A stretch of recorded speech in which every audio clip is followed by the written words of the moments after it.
ముందు ఉమ్మడి రాష్ట్రంలో కూడా ఉండే సమస్య తెలంగాణ వస్తే అన్ని సమస్యలు పరిష్కరించుకుంటామనేటువంటి పరిస్థితుల్లో ప్రాంతీయ పార్టీ అధికారంలోకి వచ్చిన పార్టీ హైదరాబాద్ లో ఉన్నటువంటి కనీసం రాజ్భవన్ దగ్గర లేదా ఆర్టీఓ కార్యాలయం దగ్గర అటువంటి విధంగా ఉన్నటువంటి 141 వాటర్ లాగింగ్ సెంటర్స్ ను గుర్తించి వర్షం వస్తే బండ్లు జామ్ కావాల్సిందే తప్ప ఎన్నడూ వాటి పరిష్కారానికి ఆలోచన చేయనటువంటి పరిస్థితులలో ముఖ్యమంత్రి గారు స్వయంగా ఒక ఆలోచన చేసి అటువంటి హైదరాబాద్ జిహెచ్ఎంసీ పరిధిలో ఉన్నటువంటి 141 లాగింగ్ కేంద్రాలను అండర్ గ్రౌండ్ లోపల వాటర్ను తీసుకొని వెళ్ళి ఆనాడు రోడ్ల మీదకి వర్షం రాకుండా వర్షం వస్తే నీటి నిల్వలు రాకుండా తాత్కాలికంగా సంపులన్నీ కట్టి వాటిని అవసరమైతే తిరిగి డ్రైనేజీకి పంపే విధంగా ఏర్పాటు చేసినటువంటి ఒక ఆలోచనకు సంబంధించి ఏ విధంగా ఆలోచన అంటే స్పార్క్ ఎట్లా వస్తుంది అనేటువంటి మాటకి సందర్భంగా తెలియజేస్తా ఉన్నా. అదేవిధంగా ఈరోజు హైదరాబాద్ సంబంధించి దాదాపు 600 MTD వాటర్ అవి కూడా ఆనాడు కృష్ణా గోదావరి దగ్గర ఫేజ్ 1 ఫేజ్ 2 ఫేజ్ 3 ఏదైనా కూడా కావచ్చు మన ప్రభుత్వాలు తెచ్చినవి తప్ప 10 సంవత్సరాల ఒక నీటి చుక్క కూడా హైదరాబాద్కు రాలేదు, ఎవరు తెచ్చే ప్రయత్నం చేయలేదనే మాట కూడా ఈ సందర్భంగా మనం చేస్తా ఉన్నాం. దాంతో పాటుగా ఈరోజు ఎస్టీపీలకు సంబంధించి కావచ్చు ఇతరత్ర వాటర్ స్టోరేజ్ సంబంధించినటువంటి ట్యాంక్స్ నిర్మాణం కావచ్చు అన్ని రకాల కార్యక్రమాలు జరుగుతూ ఉన్నాయి. అదేవిధంగా ఈరోజు మేము కూడా కొంత ప్రజాప్రతినిధుల బృందంగా అధికారులతో కలిసి సీఓలకు వెళ్ళిన ముఖ్యమంత్రి గారి ఆలోచన మూసికి సంబంధించిన ఆ ప్రాంత ప్రజల యొక్క జీవిత స్థితిగతులు మెరుగుపరచాలి, వాళ్ళందరినీ అభివృద్ధి బాటలో జనజీవన స్రవంతిలో కలిసి మిగతా ప్రజల్లాగా బతకాలి, మురుగు కంపల్లో ఎందుకు ఉండాలనే ఆలోచనతో ఒక కార్యక్రమం తీసుకుంటే గతంలో మాటలకే పరిమితమై మూసి అభివృద్ధికి కాంగ్రెస్ నుంచి పోయిన శాసనసభ్యులు చైర్మన్ చేసుకొని ప్రకటనలకే పరిమితమైతే ఈరోజు వ్యవస్థలో ప్రత్యక్షంగా అమలు చేసి చూపెట్టాలని ప్రయత్నం చేస్తే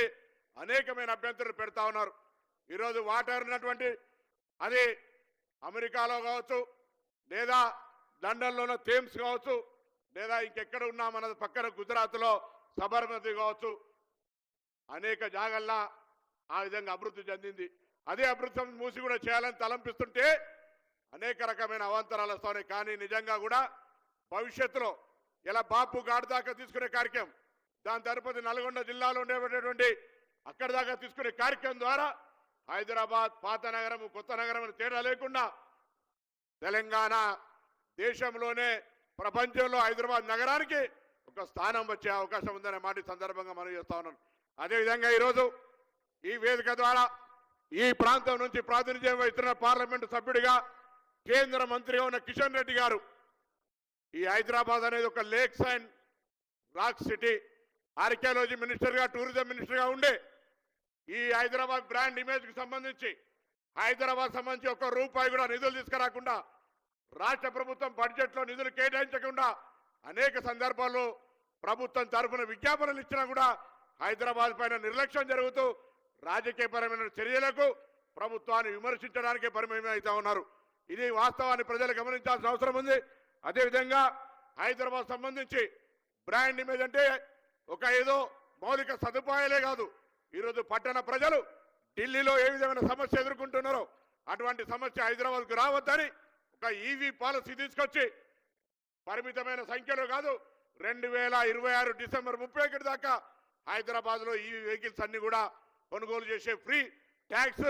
రోడ్ ట్యాక్స్, అదేవిధంగా రిజిస్ట్రేషన్ ట్యాక్స్ తీసేయడం జరిగింది. అంతేకాదు హైదరాబాద్ నగరంలో రవాణా శాఖ తరఫున ఆర్టీసీ తరఫున నడిచే అన్ని బస్సులను కూడా ఈవీ బస్సులుగా అసలు యాక్చువల్గా మ్యానుఫ్యాక్చర్ సప్లై చేస్తే ఇప్పటికే అమలు చేసేది ఉండే, కానీ మ్యానుఫ్యాక్చర్ సిబ్బంది ఉంది కాబట్టి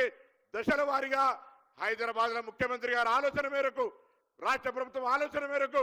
హైదరాబాద్ కాలుష్య రహితంగా ఇవాళ ఢిల్లీలో పాఠశాలలు బంద్ చేసుకునేటువంటి పరిస్థితి నుంచి మనమే రక్షించుకోవడానికి పర్యావరణాన్ని రక్షించుకోవడానికి ఈవీ పాలసీ కూడా తీసుకొచ్చి ప్రజలందరితో ప్రశంసించబడుతున్న ప్రభుత్వంగా ఈరోజు అర్బనైజేషన్ రూరల్ అన్ని సమకాలీన అభివృద్ధి విధంగా తీసుకుపోయే ప్రణాళికతో హైదరాబాద్ రంగారెడ్డి జిల్లాలో ఇన్ని పనులు శంకుస్థాపన చేస్తున్న మీకు మరొక్కసారి ఉదయపూర్వకంగా ధన్యవాదాలు. హైదరాబాద్ ప్రజలందరి పక్షాన దయచేసి అందరూ కూడా ప్రజలు ఈ జరుగుతున్న వాస్తవాన్ని అభివృద్ధి మీ కళ్ళని కనబడుతున్నటువంటి క్షేత్రస్థాయిలో చర్చ చేసి ప్రభుత్వం చేస్తున్నటువంటి అంశాన్ని ప్రశంసించే విధంగా ఉండాలని కోరుకుంటూ అందరికీ నమస్కారం చెప్తూ సెలవు తీసుకుంటా ఉన్నాను. ధన్యవాదాలు సార్. గౌరవనీయులు డి శ్రీధర్ బాబు గారి సందేశం. Honourable minister